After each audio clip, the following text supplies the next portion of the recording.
Welcome to secret of சமையல். இன்னைக்கு நம்ம பார்க்க போறது ஒரு ரொம்ப சிம்பிளான ஒரு சிக்கன் கிரேவி. இந்த சிக்கன் கிரேவி வந்துட்டு எஸ்பெஷலி பேச்சுலர்ஸ் கூட ரொம்ப ஈஸியா சமைக்கலாம். ரொம்ப சிம்பிளான இன்கிரீடியன்ஸ் வச்சு ரொம்ப டேஸ்டியான ஒரு சிக்கன் கிரேவி நம்ம இன்னைக்கு செய்ய போறோம். இந்த சிக்கன் கிரேவி வந்துட்டு ரைஸ்க்கு, சப்பாத்திக்கு, ரோட்டிக்கு எல்லாத்துக்குமே ரொம்ப சூப்பரா இருக்கும். இட்லி தோசைக்கும் சூட் ஆகும் இது. சரி வாங்க இப்போ இந்த டேஸ்டியான ஈஸியான சிக்கன் கிரேவி எப்படி செய்யலாம் அப்படின்னு நம்ம பார்க்கலாம். இப்போ இன்னைக்கு நம்ம இந்த சிக்கன் வறுவலுக்கு ஒரு 1/4 கிலோ அளவு சிக்கன் எடுத்திருக்கோம். இந்த மாதிரி பெரிய பீசஸா எடுத்து வச்சிருக்கேன். இப்போ இதை வந்துட்டு நம்ம ஒரு சின்ன மேரினேஷன் பண்ண போறோம். ஒரு 1/2 டீஸ்பூன் அளவுக்கு இஞ்சி பூண்டு பேஸ்ட் போட்டுக்கலாம். ஒரு 1/4 டீஸ்பூனுக்கும் கொஞ்சம் கம்மியா மிளகாய் பொடி சேர்த்திக்கோங்க. கொஞ்சமா உப்பு சேர்த்திக்கலாம். இதை வந்துட்டு நல்லா மிக்ஸ் பண்ணி விட்டுருங்க. இது மாதிரி நல்லா மிக்ஸ் பண்ணி வச்சுருங்க. இது இப்படியே ஒரு 15 நிமிஷம் இருக்கட்டும். இது கடையில் நம்ம செய்ய வேண்டிய மித்த வேலையெல்லாம் செய்யலாம். இப்போ இதை தாளிக்கிறதுக்கு என்னென்ன வேணும் அப்படின்னு நம்ம பார்த்துடலாம். இதுக்கு வந்துட்டு சீரகம் வந்துட்டு ஒரு 1/2 டீஸ்பூன், ஒரு 4-5 மிளகு, 3 ஏலக்காய், 2 கிராம்பு எடுத்து வச்சுருக்கேன். இங்கே வந்துட்டு ஒரு வரமிளகாய் இந்த மாதிரி கிள்ளி வச்சுருக்கேன். இது வந்து 1/2 பச்சை மிளகாய், ஒரு பச்சை மிளகாயில் பாதி அளவு மட்டும் இந்த மாதிரி பொடியாக நறுக்கி வச்சுருக்கேன். கொஞ்சமாக இஞ்சி ஃபைனாக சாப் பண்ணி வச்சுக்கோங்க.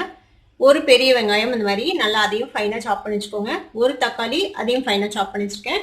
கொத்தமல்லி தலை கடைசியாக கார்னிஷ் பண்ணுறேன். ஒரு குக்கர் எடுத்து வச்சுருக்கேன். இதில் வந்துட்டு ஒரு டேபிள் ஸ்பூன் அளவுக்கு எண்ணெய் விட்டுருக்கேன். இங்கே பாதி எண்ணெய் பாதி நெய் அப்படி கூட யூஸ் பண்ணலாம். அதுவும் ரொம்ப நல்லாயிருக்கும். இப்போ எண்ணெய் வந்துட்டு சூடாக இருக்கும். நம்ம எடுத்து வச்சுருக்கேன் இந்த சீரகம், ஏலக்காய், மிளகு, கிராம்பு போட்டுடலாம். அதில் இது நல்லா ஃப்ரை ஆனதும் இந்த வரமிளகாவை சேர்த்திக்கோங்க. இந்த பச்சை மிளகாவும் இஞ்சியும் சேர்த்திக்கலாம்.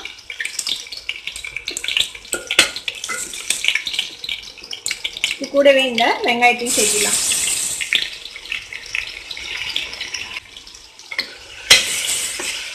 இந்த வெங்காயம் வந்து நல்ல கோல்டன் கலராக வரணும். அப்போதான் வந்துட்டு உங்களுக்கு கிரேவி வந்துட்டு ஒரு தொக்கு மாதிரி நல்லா கிடைக்கும்.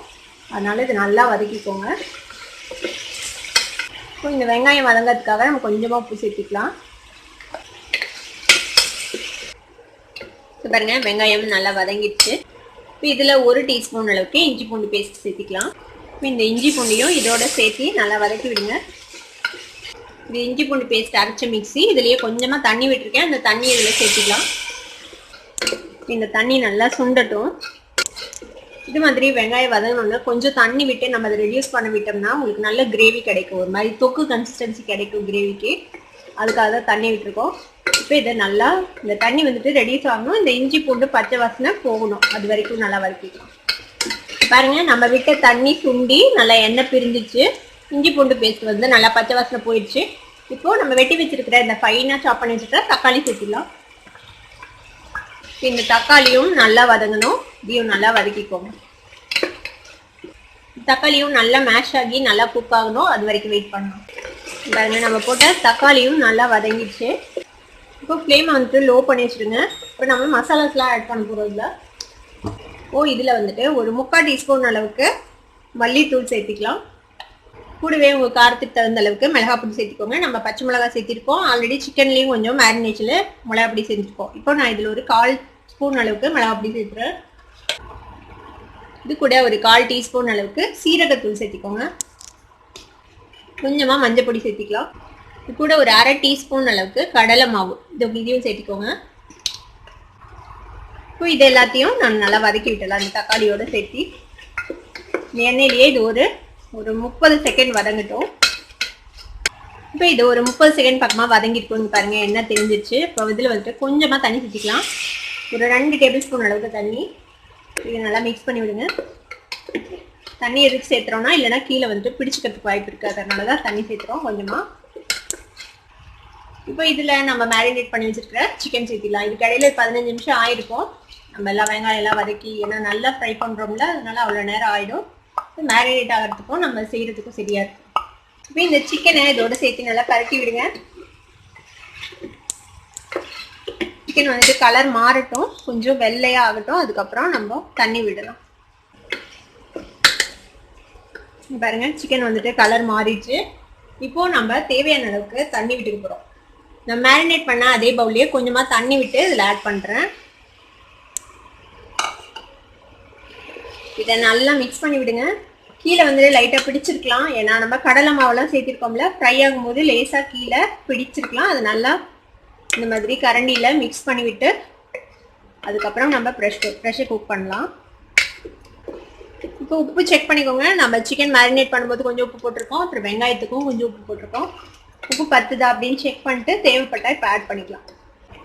இதுக்கு உப்பு சரியாக தான் இருக்குது, நல்லா எதுவும் ஆட் பண்ணல இப்போ உப்பு. இப்போ நம்ம இதை க்ளோஸ் பண்ணி ப்ரெஷர் குக் பண்ண போகிறோம். ஒரு விசில் வந்ததுக்கப்புறம் 5 நிமிஷம் சிம்மில் வைக்க போகிறேன். அதுக்குள்ளே நம்மளோட சிக்கன் நல்லா வெந்துடும். இப்போ இது வெந்ததுக்கப்புறம் எப்படி இருக்குது அப்படின்னு நம்ம பார்க்கலாம். இப்போ நம்மளோட சிக்கன் வந்து நல்லா வெந்திருக்கும். ஒரு விசில் வந்ததுக்கப்புறம் 5 நிமிஷம் விட்டு சிம்மில் நான் ஆஃப் பண்ணிட்டேன். ப்ரெஷர் வந்துட்டு ஃபுல்லாக அடங்குற வரைக்கும் வெயிட் பண்ணுங்கள், உடனே திறக்க வேண்டாம். இப்போ வந்துட்டு ப்ரெஷர் ஃபுல்லாக அடங்கிடுச்சு, நம்ம ஓப்பன் பண்ணி பார்க்கலாம்.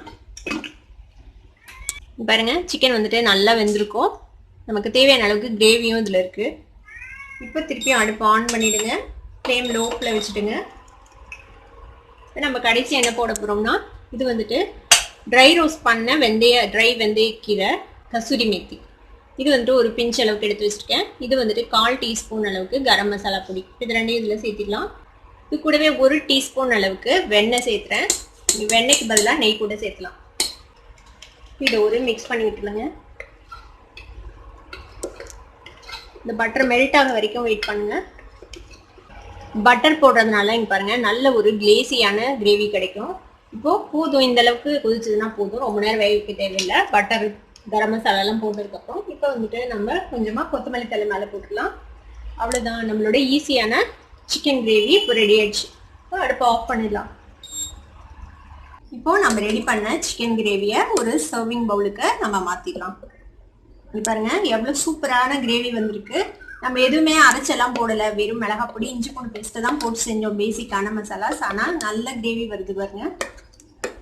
எதனாலனா நம்ம நல்லா அந்த வெங்காயத்தை எல்லாம் நல்லா வதக்கணும், அதனால தான் வந்து இந்த மாதிரி நல்ல கிரேவி கிடைக்கும், தொக்கு மாதிரி. இந்த சிக்கன் வந்துட்டு ஒயிட் ரைஸுக்கு, சப்பாத்திக்கு, தோசைக்கு, இட்லிக்கு எல்லாத்துக்குமே ரொம்பவே சூப்பராக இருக்கும். பேச்சுலர்ஸ் கூட ஈஸியாக செய்யலாம். இது கண்டிப்பாக ட்ரை பண்ணி பாருங்கள். நம்மளோட சூப்பரான சிக்கன் கிரேவி ரொம்ப ஈஸியாக ரெடி ஆகிடுச்சு பாருங்கள். இப்போ இதுக்கு மேலே நம்ம கொஞ்சமாக மலைச்சாரல் மாதிரி கொத்தமல்லி தலையை தூவி விட்டுலாம். அவ்வளோதான், நம்மளோட சூப்பரான சிக்கன் கிரேவி இப்போ ரெடி ஆயிடுச்சு. இதை நீங்களும் ட்ரை பண்ணி பாருங்க. ட்ரை பண்ணி பார்த்துட்டு எப்படி இருந்தது அப்படின்னு எனக்கு கமெண்ட்ஸ் ஃபீட்பேக் கொடுங்க. இந்த வீடியோ உங்களுக்கு பிடிச்சிருந்ததுன்னா சப்ஸ்கிரைப் பண்ணுங்க, பக்கத்துக்கு பெல் ஐக்கானை கிளிக் பண்ணுங்க. அப்போதான் என்னோட நோட்டிஃபிகேஷன்ஸ் உடனே உங்களுக்கு வந்து சேரும். லைக் பண்ணுங்க, ஷேர் பண்ணுங்க. தேங்க்யூ ஃபார் வாட்சிங் வீடியோ வியூவர்ஸ். Bye bye.